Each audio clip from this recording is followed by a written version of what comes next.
Bismillahirrahmanirrahim. Assalamualaikum warahmatullahi wabarakatuh. Selamat pagi. Sebelumnya perkenalkan dulu, nama saya Fitri Nur Khotimah, NPM 4318500-205, kelas 7B Auditing. Di sini saya bakalan mempresentasikan tentang sebuah kasus, yaitu GCG pada PT Kereta Api Indonesia. Good Corporate Governance. Oke, di sini saya bakalan membahas tentang sebuah latar belakang di slide selanjutnya. Oke, kita ganti dulu.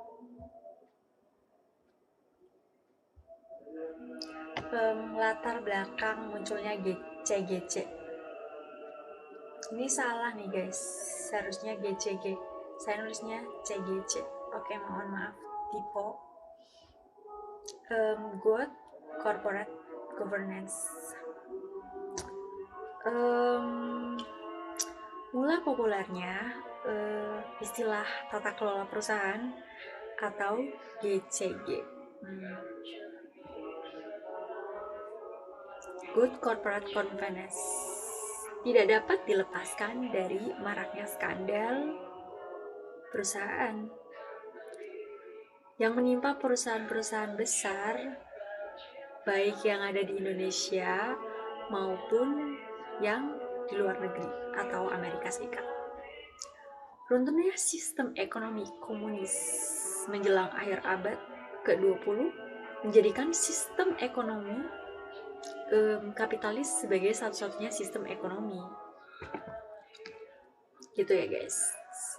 Dan yang paling dominan itu di seluruh dunia ya, bukan hanya di Indonesia. Oke, bentar. Kita atur posisi dulu. Kurang lebihnya seperti itu ya guys. Awal mulanya tuh karena runtuhnya sistem komunis, terus menjelang akhir abad ke-20 lah. Dan akhirnya munculnya sebuah istilah tata kelola perusahaan yang baik, Good Corporate Governance. Oke, kita lanjut ke slide selanjutnya.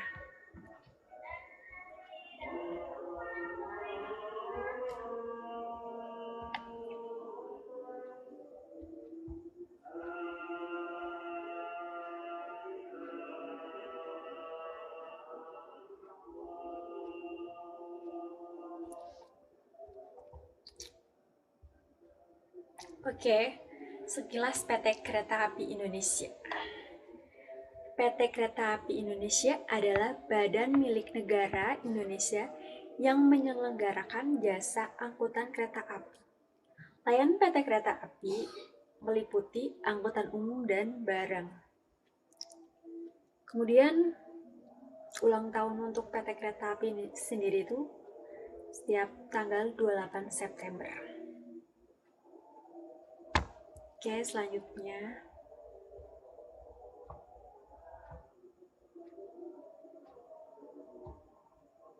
permasalahan kasus PT Kereta Api Indonesia. Permasalahannya itu apa aja sih? Nah, dalam laporan keuangan tahun 2005 diumumkan bahwa PT Kereta Api memperoleh sebuah laba sebesar 6,9 miliar. Lumayan cukup besar ya guys angkanya. Sedangkan menurut salah satu anggota komisaris, Heikunis Manau, seharusnya dinyatakan menderita kerugian sebesar 63 miliar. Namun di data sama di laporannya berbeda. Itu guys, perbedaan pandangan dari manajemen, auditor, dan komisaris. Oke, kita pindah ke slide selanjutnya.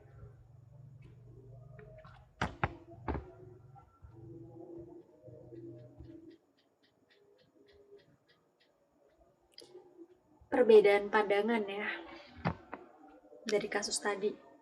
Itu meliputi masalah piutang, terus masalah nilai persediaan, dan masalah bantuan pemerintah yang belum ditentukan statusnya.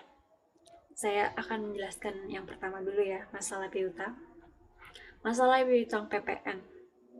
Kewajiban PT Kereta Api Indonesia membayar surat ketetapan pajak atau disingkat SKP atas pajak pertambahan nilai sebesar 95,2 miliar yang diterbitkan oleh DJP pada akhir tahun 2003, disajikan dalam laporan keuangan sebagai piutang.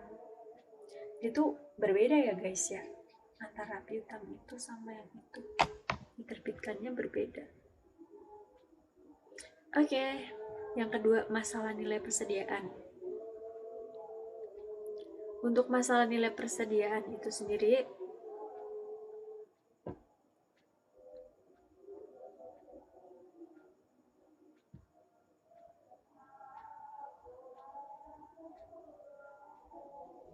penurunan nilai persediaan suku cadang dan perlengkapan pada tahun 2002 sebesar 24 miliar diakui manajemen PT Kereta Api Indonesia sebagai kerugian yang dicatat secara bertahap. Namun pada akhir tahun 2005 masih tersisa saldo penurunan nilai yang belum dibebankan sebagai kerugian sebesar 6 miliar yang seharusnya dibebankan seluruhnya dalam tahun 2005. Berarti tidak sesuai ya guys. Oke, selanjutnya yaitu masalah bantuan pemerintah yang belum ditentukan statusnya.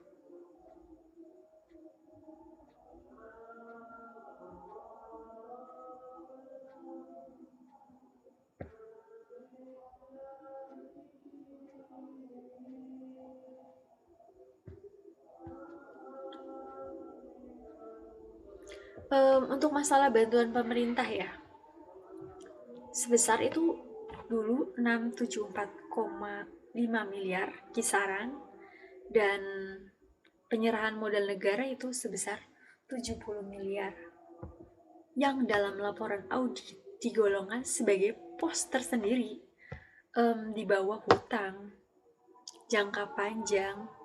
Menurut komite audit harus direklasifikasi menjadi kelompok ekuitas dan neraca tahun buku 2005. Oke, selanjutnya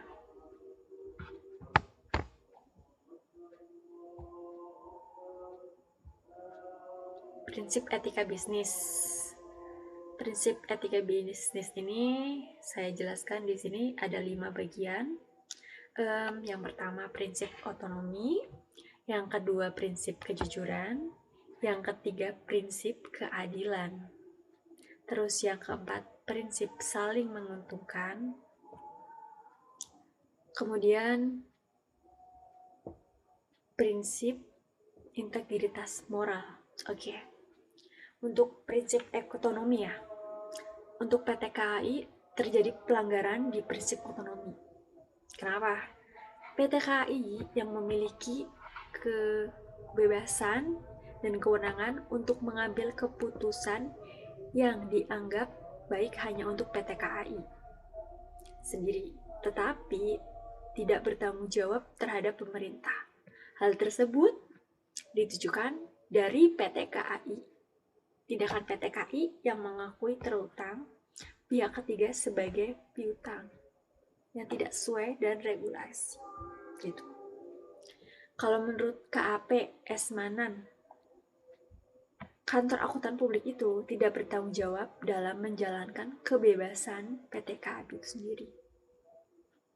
Namun, tidak menunjukkan dan menyatakan adanya kesalahan material pada laporan keuangan PT Kereta Api sendiri. Kemudian, prinsip kejujuran. Prinsip kejujuran itu terjadi sebuah pelanggaran, yaitu oleh PT Pertamina, PT Bukit Asam, PT Semen Batu Raja, dan PT Wiradaya. lintas karena tidak pembayaran PPN tepat waktu. Berarti di sini yang melanggar aturan itu PT Pertamina-nya, tidak melanggar. PT Pertamina-nya, PT Bukit Asam, dan PT Kereta Api tidak termasuk ya. Oke, yang kemudian prinsip keadilan. Terjadi pelanggaran prinsip keadilan oleh PT Kereta Api karena mengistimewakan beberapa pihak yang berhubungan dengan PT KAI yang tidak segera menarik PPN gitu. Kemudian prinsip saling menguntungkan. Lagi-lagi terjadi pelanggaran oleh PT Pertamina, PT Bukit Asam, dan PT Semen Batu Raja, dan PT Wiradaya Lintas karena tidak membayarkan PPN tepat waktu, sehingga merugikan PT Kereta Api sendiri. Jadi seharusnya saling menguntungkan antara PT Kereta Api itu sendiri terhadap PT Pertamina, PT Bukit, dan lain-lain. Namun tidak menguntungkan PT Kereta Api sendiri. Jadi di sini tidak termasuk dalam prinsip etika bisnis. Kemudian prinsip integritas moral. Terjadi pelanggaran prinsip ini oleh PT Kereta Api itu sendiri jika PT KAI segera menyelesaikan konflik internal, maka kasus ini tidak akan merusak citra PT Kereta Api sendiri. Oke, slide selanjutnya.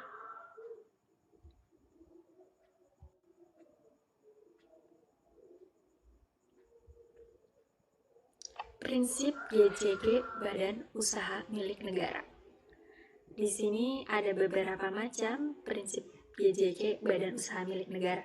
Yang pertama-tama kewajaran, kemudian transparansi, terus yang ketiga akuntabilitas, yang keempat pertanggungjawaban, terakhir kemandirian.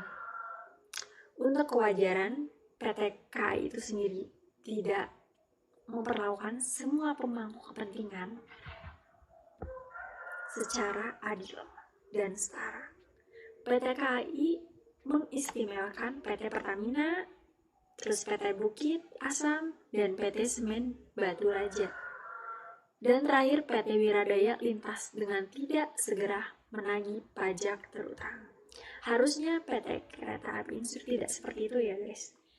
Tidak memperlakukan istimewa antara PT ini dan PT ini, harus memperlakukan keseluruhannya. Kemudian transparansi. PT KAI itu sendiri tidak menjalankan prinsip keterbukaan dalam proses keputusan dan penyampaian informasi PT KAI itu sendiri. Kemudian PT KAI salah satu menyatakan pajak terhutang pihak ketiga sebagai piutang. Selain itu, PT Kereta Api sendiri itu juga salah menyatakan nilai persediaan. Dewan Komisaris PT KAI itu sendiri dinilai tidak sesuai dengan prinsip transparansi. Dewan Komisaris sebaiknya mencoba menyelesaikan konflik secara internal terlebih dahulu sebelum menyebarluaskan kepada masyarakat, sehingga tidak merusak citra PT KAI. Namun itu merusak ya guys, namanya jadi kayak terlihat jelek. Oke. Akuntabilitas. Lagi-lagi PT Kereta Api tidak menjalankan prinsip-prinsip dari mulai kewajaran, transparansi, dan ini akuntabilitas juga melanggar. PT KAI gagal membina sistem akuntansi yang efektif untuk menghasilkan laporan keuangan yang dapat dipercaya. Sayang sekali ya. Kemudian pertanggungjawaban. PT KAI juga melanggar prinsip pertanggungjawaban. PT KAI gagal memberikan keuntungan ekonomis bagi para pemangku kepentingan karena mengalami kerugian akibat pajak terhutang pihak ketiga. Terakhir, kemandirian. PT KAI tidak menjalankan prinsip kemandirian. PT KAI mengambil keputusan yang bertentangan dengan perundang-undangan. Hal tersebut ditunjukkan dari upaya PT KAI mengakui hutang pajak pihak ketiga sebagai piutang yang bertentangan dengan undang-undang. Aduh, PT Kereta Api sendiri tidak melakukan prinsip GJG, Badan Usaha Milik Negara. Dari kelima ini ya, kewajaran, transparansi, akuntabilitas, pertanggungjawaban, terus kemandirian. Oke. Kemudian slide terakhir. Dari kesimpulan di sini, saya dapat menyimpulkan PT KAI dalam kasus ini tidak beretika karena tidak sesuai dengan prinsip etika dan prinsip GJG Badan Usaha Milik Negara. Kemudian PT KAI sendiri itu tidak melakukan melanggar aturan-aturan pada prinsip GJG dan prinsip etika sendiri yang udah ditetapkan. Oke. Terima kasih sebelumnya. Apabila ada kesalahan dalam presentasi, kurang kata-kata yang berkenan, mohon maaf sebelumnya. Terima kasih. Wassalamualaikum warahmatullahi wabarakatuh.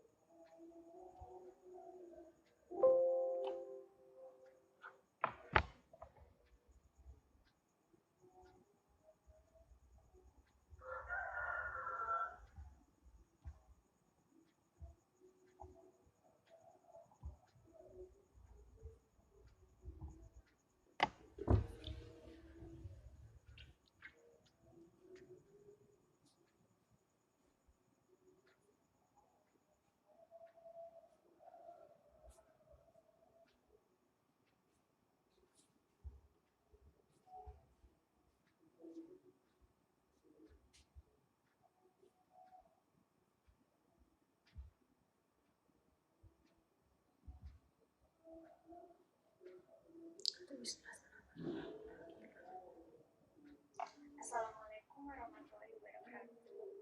Selamat pagi semuanya. Di sini saya bakal presentasi tentang sebuah kasus GJG. GJG itu sendiri itu Good Corporate Governance. Ada PT KAI, PT Kereta Api